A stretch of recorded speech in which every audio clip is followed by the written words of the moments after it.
سلام، خیلی خوش اومدین به جلسه آخر آموزش رایگان کار با نرم افزار سابتایتل ادیت.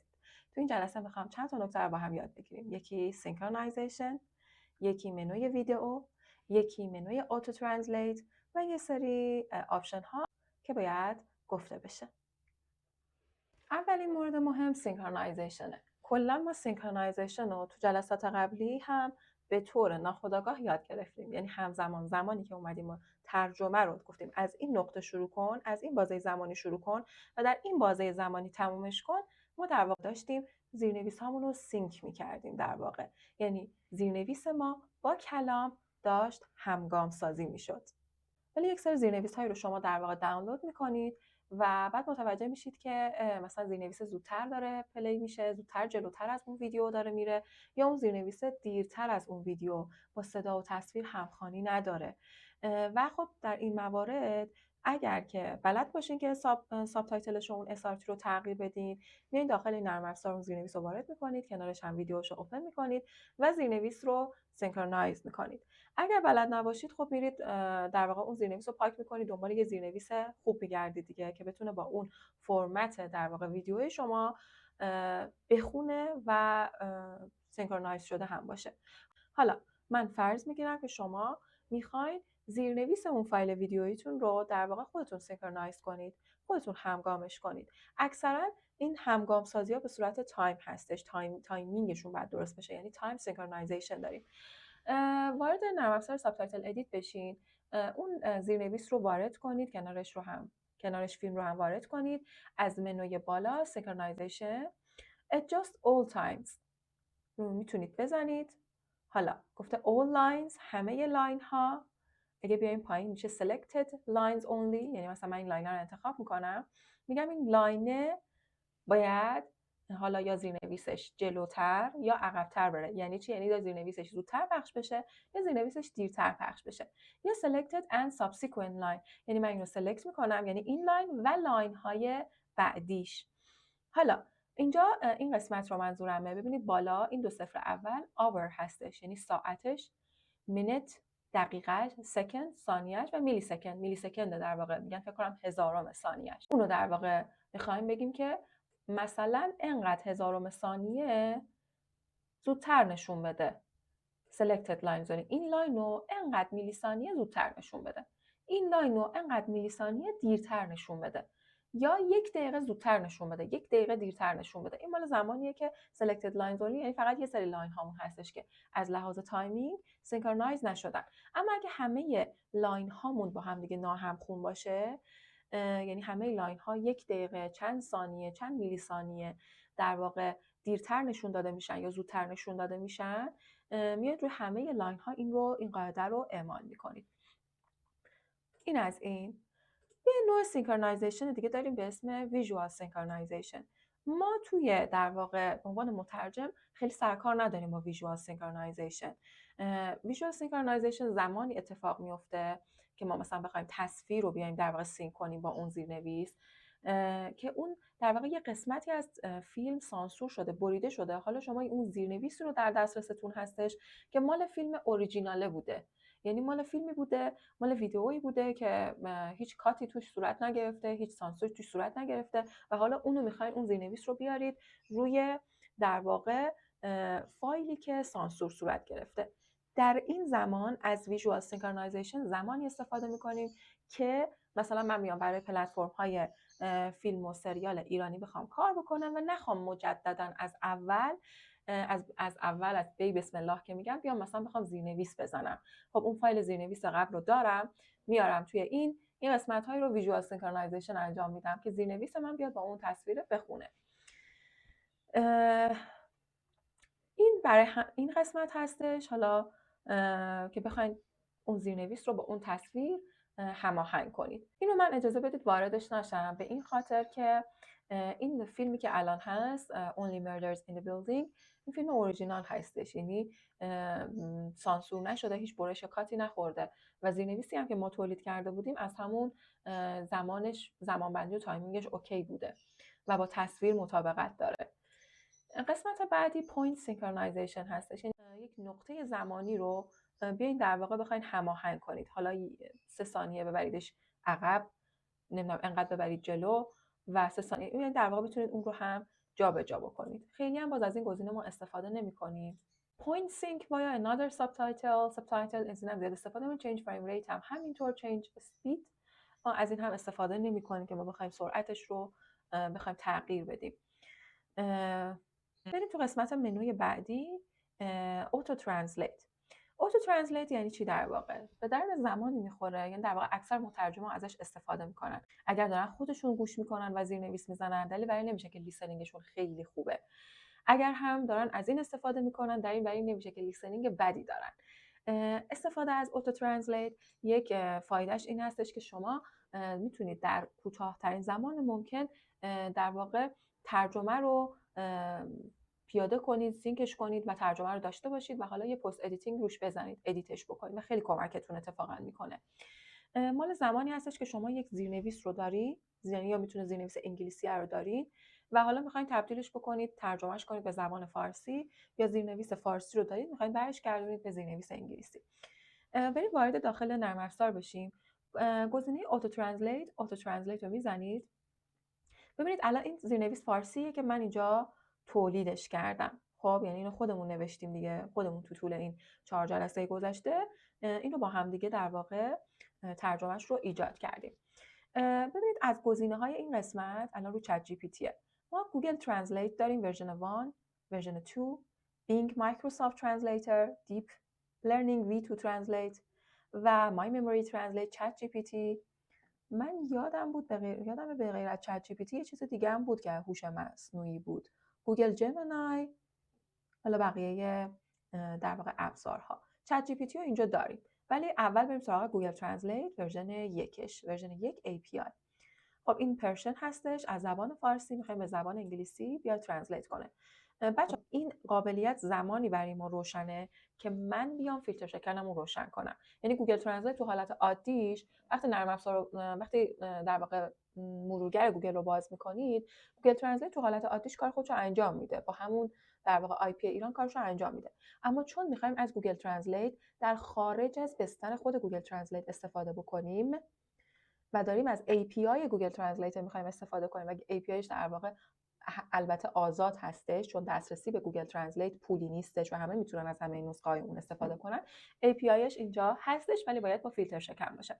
پس بریم فیلتر شکن رو وصل کنیم و تا بهتون نشون بدم که چقدر قشنگ این ترجمه‌های فارسی که من تولید کردم رو به انگلیسی برمیگردونه. خب من فیلتر شکنم رو روشن کردم. حالا میریم قسمت اوتو ترنسلیت گوگل ترنسلیت ورژن 1 APIش از پرشن به انگلیش ترنسلیت کن.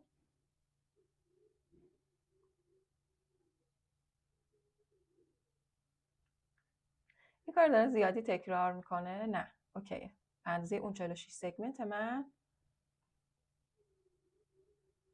ببینید یه قسمت هایی رو تونست به ورژن 1 در واقع تونست به انگلیسی از فارسی ترجمه کنه. ببینید خیلی هم دقیق نیست. ببینید گفته be absent for 10 years and then find a junior and look for a trap that relates to our childhood. If you saw me this around, pretend to me because you really don't know. They want your apartment tomorrow, so we have to go out before 2. You are a musician. یه قسمت هایی رو چیز کرده، مثلا I have no noise now. خب ما میدونیم الان این قسمت هایی که داره به انگلیسی زده شده، برگردونده شده، دقیقاً یکی نیستش با اون چیزای انگلیسی که خود در واقع فیلم در واقع کاراکتر رو صحبت میکنن. ولی خب اگر این قسمت سمت چپ ما، این سمت چپ زیرنویس انگلیسی باشه، خیلی راحت میتونید به زیرنویس فارسی با ترجمه ماشینی بیاید در واقع ترجمهش کنید. حالا ما میریم سراغ این نرم افزار من یکم قاطی کرده. اوکی شد.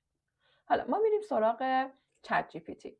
چت جی پی تی رو ببینید، من بذارید بزنم ترنسلیت رو میزنم، ببینید بهم چی میگه. میگه چت جی پی تی requires an API key. API key در واقع چی هست؟ من اینو میذارم همینطوری بمونه. API key در واقع بهش میگن a unique identifier، یعنی یک کدی هستش در واقع که شمایی که در واقع رفتین نسخه پرمیوم چت جی پی تی رو گرفتین، در سمت چپ اکانتتون یه گزینه‌ای هستش که میتونید کرییت کنید ان API کی رو، یعنی میتونید یک API کی به وجود بیارید که منحصر به خودتون هستش و از اون در واقع هوش مصنوعی چت جی پی تی نرم افزار خارج از خود اون در واقع نرم افزار که حالا میتونه تو بستر وب باشه یا خود اپلیکیشن باشه، خارج از اون بستر اصلیش بیاین در نرم افزارهای دیگه استفاده کنید، مثل نرم افزار سابتایتل ادیت. الان من اگر نسخه پرمیوم چت جی پی تی رو داشتم، به راحتی میتونستم خیلی قشنگتر از زبان فارسی به انگلیسی ترجمه رو برگردونم و بعد بیام روی ترجمه که ایجاد میشه و میاد اینجا میشینه بیام پست ادیتینگ بزنم، یعنی بیام در واقع بعدش ادیت کنم. فقط کارم خیلی راحت‌تر و سبک‌تر میشه و سفارش رو خیلی راحت‌تر و سریع‌تر میتونم به دست مشتری برسونم. این از قسمت اوتو ترنسلیت بود و بریم حالا سراغ یه مورد دیگه که دوست دارم بهتون بگم. بچه‌ها بریم قسمت ویدیو. از قسمت ویدیو که میتونیم یه ویدیو رو وارد نرم افزار کنیم، حالا اگر URL از اون قسمت واردش بکنیم و آفست بذاریم برای اون ویدیو، تنظیم بکنیم در واقع آفست ویدیومون رو، اینها رو میدونیم. خب حالا نکته ای رو میخوام بهتون بگم، این نکته که ما میخوایم به طور کلی وقتی میخواستیم زیرنویس رو عوض بکنیم اومدیم روی این لاین دیگه. تو جلسات آموزشی قبلی فکر کنم جلسه دوم بود بهتون آموزش داده شد که کلیک راست میکردیم و از این قسمت میتونستیم فرمتش رو عوض بکنیم، ایتالیک کنیم، بولد کنیم، کالرش رو، رنگش رو عوض کنیم، اسم فونت رو حتی میتونستیم در واقع عوض کنیم. من لپتاپم یه مقدار هنگ کرده. بله، نام فونت رو میتونستیم عوض کنیم برای اون لاین یا همه لاین ها. تو حالت پریویوش هم که رفتیم گفتیم آپشن، ستینگ و میتونستیم بریم از قسمت اپیرنس میتونستیم بریم اینجا هم در واقع اون حالت پیشنمایش فونت پیشنمایشش رو عوض کنیم. اینجا حالا بزرگتر میشدن، رنگی میشدن و کامل مشخص بود که اون فونت رو چه تغییراتی توش ایجاد کردیم. حالا زمانهایی هستش که ما اون سابتایتلی که گرفتیم سابتایتل نیستش که سابتایتلی باشه من تولید کرده باشم. سابتایتل یک یونیکد خاص داره، یک کدهای خاص خودش رو داره. اون سابتایتل توسط تهیه کننده، کارگردان، در واقع عوامل اون فیلم تولید شده. یک فیلمی هستش مثلا فکر کنم داریل دیکسون باشه اگر اشتباه نکنم، سریال داریل دیکسون باشه که خب این هم به زبان آمریکایی داره صحبت میکنه هم به زبان فرانسوی داره صحبت میکنه. در خیلی از قسمت ها و جاهایی که داره فرانسوی صحبت میکنه زیرنویس آمریکایی میاد روش، رو خود نسخه اورجینالش، یعنی رو خود نسخه فیلمی که اورجینال شما بخواید ببینید اون کلا برگردونده شده، اون قسمت های فرانسوی برگردونده شده به انگلیسی آمریکایی. خب شما اگه با یه همچون زیرنویسی در واقع سر کار داشته باشید، اینجور زیرنویس‌ها روش قفل شده برای حمایت از حقوق مادی معنوی در واقع اون مترجمش یا اون کسی که در واقع اون حق و حقوقش رو در واقع به عهده داره. اونو ما نمیتونیم تغییر بدیم. یعنی من اگر بیارم یه همچون زیرنویسی رو بندازم توی این نرم افزار، به خاطر اون کدهای خاصی که به خاطر امنیت اون بوده، حفظ حقوق مادی معنوی بوده، من نمیتونم اون زیرنویس رو بیام فونتش رو عوض کنم، تغییر بدم یا کار خاصی انجام بدم. در این گونه موارد قطعا لازمه که ما بیایم به صورت هارد ساب در واقع زیرنویس رو تولید بکنیم، زیرنویس رو جنریت کنیم به همراه ویدیو.